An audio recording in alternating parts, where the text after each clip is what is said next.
Hello and welcome to our Crystal Adventures. My name is Susanna and I'm a scientist at the Cambridge Crystallographic Data Centre.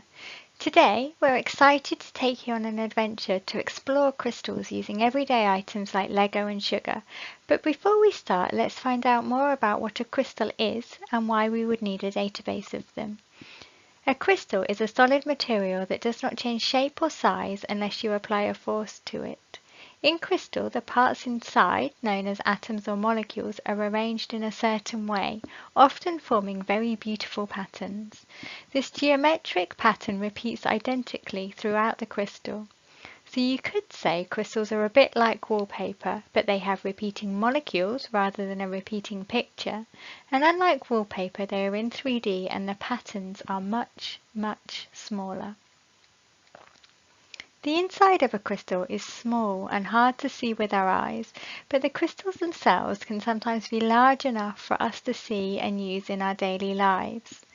Think about table salt, sugar, and ice, or the solid you see when your pot of honey gets too cold.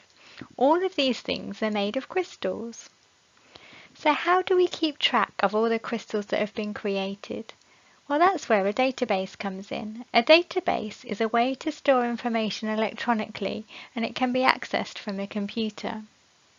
So for example, all the movies on streaming platforms are stored in a database, so you can find the film you want to watch, or you could browse the films by category.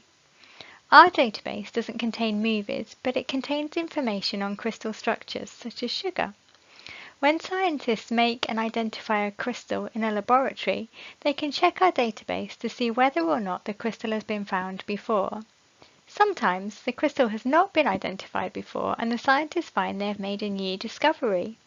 When this happens, the scientists will send us all the information about their crystal, such as what elements the crystal is made up of and how the atoms or molecules are arranged.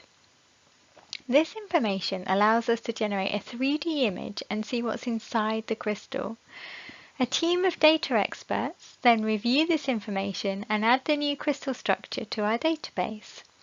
Scientists worldwide then use this data to learn more about the chemistry inside crystals, and it's used by researchers to design new chemicals such as drugs to help cure diseases.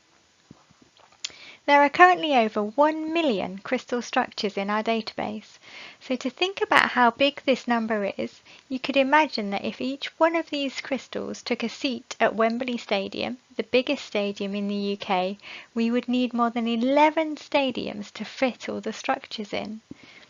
In your adventure today, you will learn about some crystals in everyday items around you. We will learn together how crystals can change chocolate and we will make our very own form of snow. So if you're ready for an adventure, then let's get started.